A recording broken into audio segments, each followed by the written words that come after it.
Now, if there's one thing that hits the spot when it comes to spooky stories, it's a good yarn about a supposed ghost ship and the horrors of what the crew may have witnessed in their final moments. What exactly befell the crew and the vessel of the SS Ourang Medan will always be a mystery, but there are some clues that could lead to a potential story being finally attributed to this infamous ghost ship. And what was found on the ship reinforces the true horror of this particular story. But before we get into today's story, I'd like to ask if you are indeed a fan of the weird, wonderful and sometimes sinister tales of humanity, to please hit that subscriptions button, because it is such stories that I recount here on the flip side. Now, as is customary, I'd also like to take a moment in order to shout out to some of the channel subscribers as my way of saying thank you for going that extra mile and interacting with me via the comment sections of recent uploads. So a big thanks goes out to Paul Atava, Gia Chill, Blix74 and M Walker. Ladies and gents, thank you for your comments and interactions. They are always very much appreciated.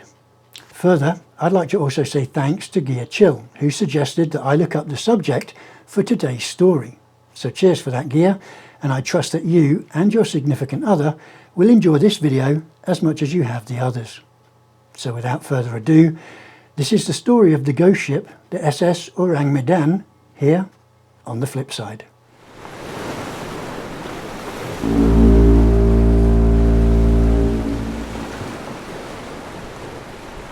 Now imagine being the radio operator on a ship named the Silver Star, an American ship navigating through the Malacca Straits in Indonesia. It's 1947 and the world's getting back on track after the troubles of the Second World War. The evening shift is mundane as watching paint dry. You've drank enough coffee to sink the ship that you're currently sailing on, and it just seems like it's nothing going on. Now, checking your watch, it also shows that you still have another 3 hours remaining on your shift. Now, out of the blue, the radio crackles to life, and the clear and mundane staccato sounds of Morse code fill your headset. And as you translate the series of dots and dashes, you soon pen out a message that sends shivers down your spine. And the message goes as follows. SOS from Ourang Medan. We float. Stop. All officers, including the captain, dead in chart room and on bridge. Stop. Probably whole of the crew dead. Stop. Now, following this initial and terrifying message came a series of undecipherable dots and dashes that meant nothing in the grand scheme of things in Morse code. But then the last 2 words came through and they were clear, and when they deciphered, they made you just shiver. And they were, I die. Now, not being alone in hearing this message, other ships and listening stations in the area were able to pinpoint the exact position where the message originated and were thus able to triangulate the location of the vessel, the SS Ourang Medan. They noted that the vessel was at the northern entrance to the Malacca Straits, a busy international shipping channel between Malaysia and the island of Sumatra in Indonesia. Now, once the ship's location was determined, the captain of the Silver Star informed all of the other ships and listening stations in the area that he would indeed reroute his ship and go and check on the well-being or the status of the vessel and crew. Given the gravity of the message that initiated their rerouting, it was a general consensus among the crew of the Silver Star that they were about to witness a pretty grave situation, but nothing could truly prepare them for what they were about to see. After a few hours of steaming toward the last known location of the Ourang Medan, it was eventually sighted by the crew of the Silver Star. Now, a ship on the ocean, to the untrained eye, is, well, a ship on the ocean. But to the keen eye of a savvy seaman, it was apparent that the SS Ourang Medan, when observed from a distance through binoculars and other long sights, that the vessel was indeed dead in the water and adrift. This was something that, as the Silver Star approached the vessel, became increasingly apparent.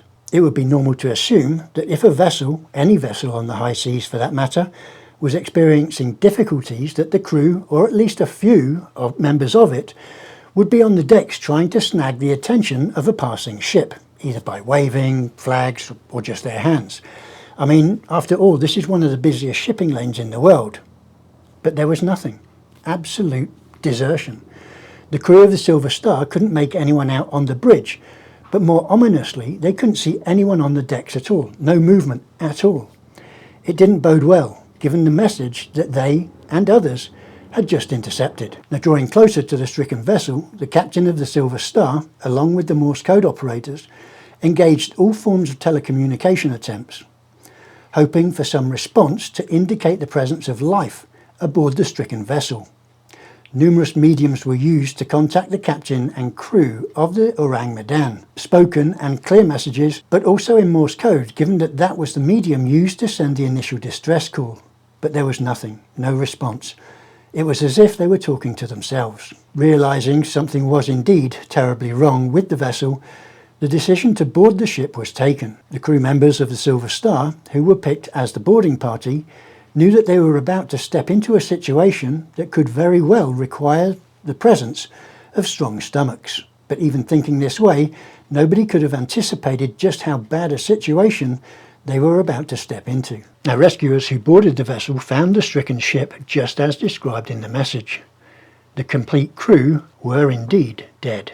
Their bodies were strewn all around the decks and in the bridge and in the engine room, and some say that it was at this point that the mystery of the SS Ourang Medan really starts to kick in.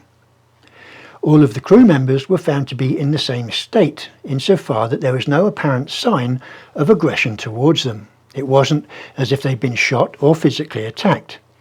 Instead, they were all found laying on their backs, and every one of them seemed to have their arms out in front of them, almost in like a defensive position, as if they were trying to ward off some unforeseen foe.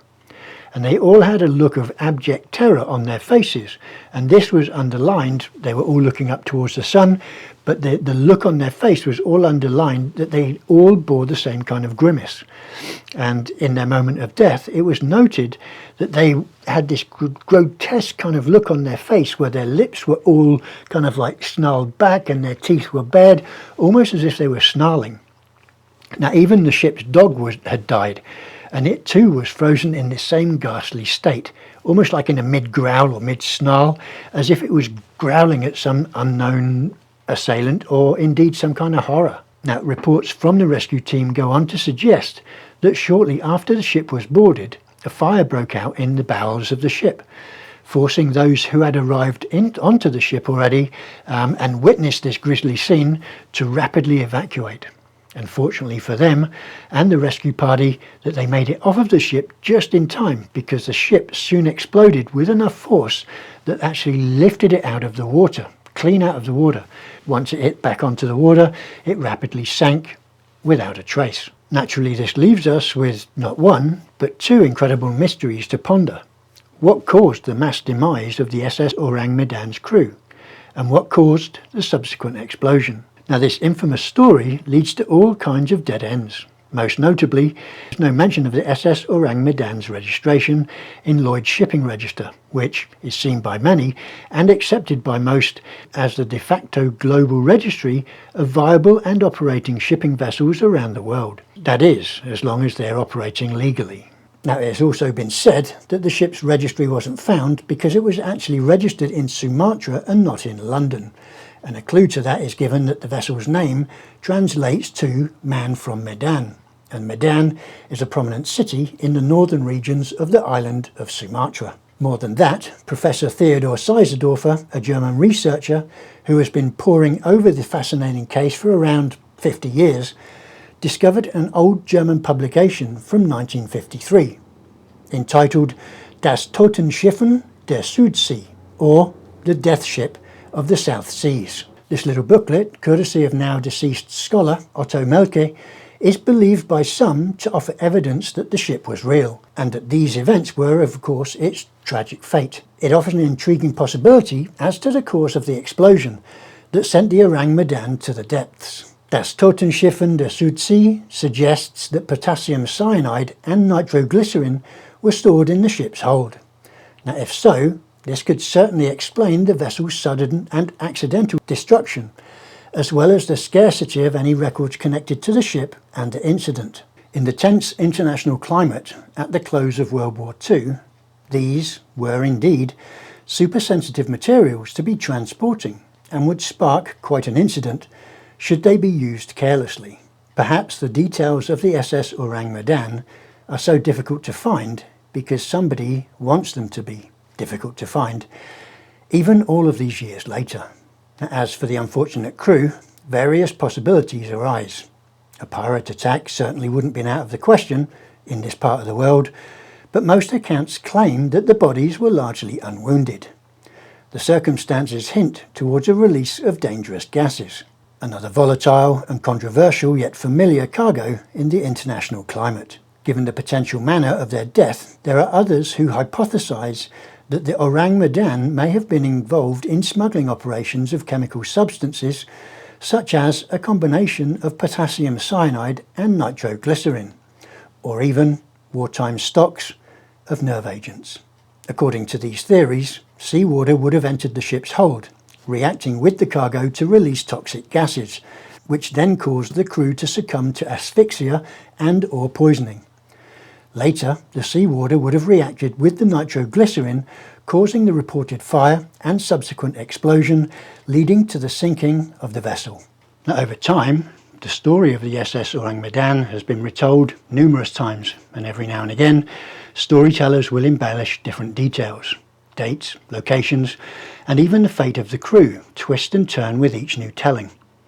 Now, did dangerous chemicals actually kill the crew? Was there a survivor, as some stories will suggest? There are those who believe the story of the SS Ourang Medan to be just an urban legend. Now, for centuries, the ominous stories of ghost ships, such as the Flying Dutchman and the Marie Celeste, have circulated.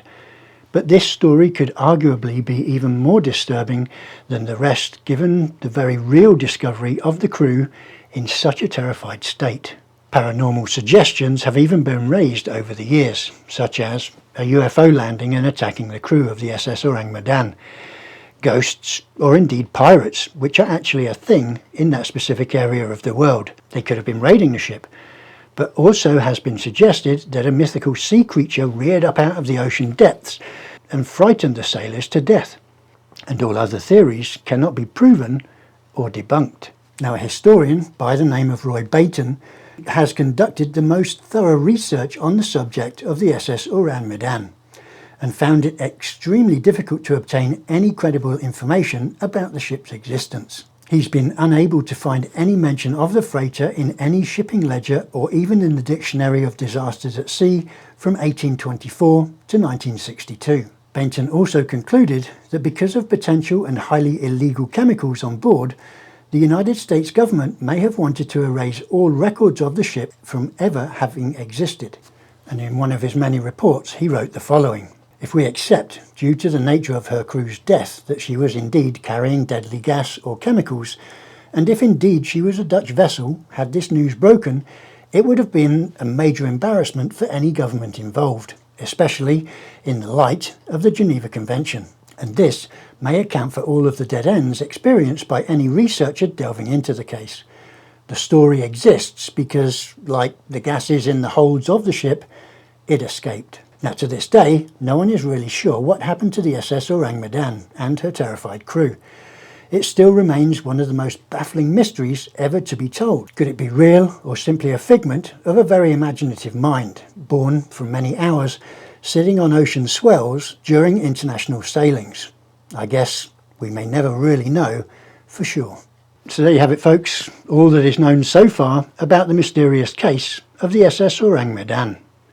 Now, if you have enjoyed this instalment from the flip side, please be sure to leave a like on the video. And if you haven't already, please do also subscribe to the channel and slap that notifications bell so that you'll be updated as and when new content is uploaded by yours truly. Now, as always, I'd also like to underline that I welcome suggestions for stories to research for possible inclusion on this channel. Suggestions can be left in the comments below or by starting a discussion in the community tab of the channel. Now, all that remains for now is for me to wish you all the best. Please do stay safe, stay sane, but above all, stay healthy. And hopefully sometime soon, we'll meet again here on the flip side.